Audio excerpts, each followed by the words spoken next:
जनावरांमध्ये आढळणाऱ्या कर्करोगामध्ये डोळ्यांचा कर्करोग हा प्रमुख असून तो मोठ्या प्रमाणावर आढळतो. डोळ्यांचा कर्करोग झाल्यामुळे जनावरांचे आयुष्यमान कमी होते, डोळा निकामी होतो, जनावरांची काम करण्याची कुवत कमी होते. बऱ्याच वेळा तर हा कर्करोग शरीरातील इतर अवयवांमध्ये पसरतो आणि मग जनावर दगावते. कर्करोगाची कारणे म्हणजे धूळ, माती, कीटक इत्यादींमुळे डोळ्यात होणारी चरचर, सूर्यप्रकाशातील अतिनील किरणे, जनावरांच्या डोळ्यांभोवती असलेला पांढरा किंवा नारंगी रंग, डोळ्यांना इजा होणे ही कर्करोगाची कारणे आहेत. तर कर्करोगाची लक्षणे म्हणजे सुरुवातीला डोळा लालसर होतो, पाणी येते, जनावरे डोळा झाकून ठेवतात, बुबुळे, पापणी यांपैकी कोणत्याही भागावर कर्करोगाच्या पेशींची वाढ दिसते.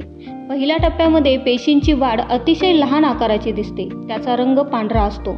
दुसऱ्या टप्प्यामध्ये आजारात पेशींची वाढ जास्त प्रमाणात होऊन ती सुपारीच्या आकाराएवढी होते, तिचा रंग लालसर होतो. तिसऱ्या टप्प्यामध्ये पापण्यांवर असलेल्या गाठीची वाढ जास्त प्रमाणात होते आणि डोळा सुजल्यासारखा वाटतो. तिसऱ्या टप्प्यामध्ये कर्करोगाची वाढ पूर्णपणे होते, दृष्टी पूर्णपणे नाश पावते. तर शेतकरी मित्रांनो, जनावरांना डोळ्यांचा कर्करोग होऊ नये म्हणून घ्यावयाची काळजी खालीलप्रमाणे आहे. जनावरांच्या डोळ्यांमध्ये कचरा, काटा किंवा इतर पदार्थ टोचून डोळ्यांना इजा होणार नाही याची काळजी घ्यावी. डोळ्यांना इजा झाल्यास व डोळ्यांवाटे पाणी येत असल्यास किंवा चिकट स्राव येत असल्यास, पापण्यांवर चिपडे जमा होत असल्यास त्वरित नजीकच्या पशुवैद्यकाचा सल्ला घ्यावा. महिन्यात किमान एक वेळा जनावरांचे जवळून निरीक्षण करावे. या निरीक्षणामध्ये डोळ्यांमध्ये एखादी गाठ वाढत असल्याचे निदर्शनास आल्यास त्वरित नजीकच्या पशुवैद्यकास संपर्क साधावा. साथीच्या रोगांपासून, मुख्यतः विषाणूच्या रोगांपासून डोळ्यांना इजा होऊ नये म्हणून रोगांच्या उपलब्ध लशींचा वापर करून वेळीच लसीकरण करून घेणे योग्य होईल.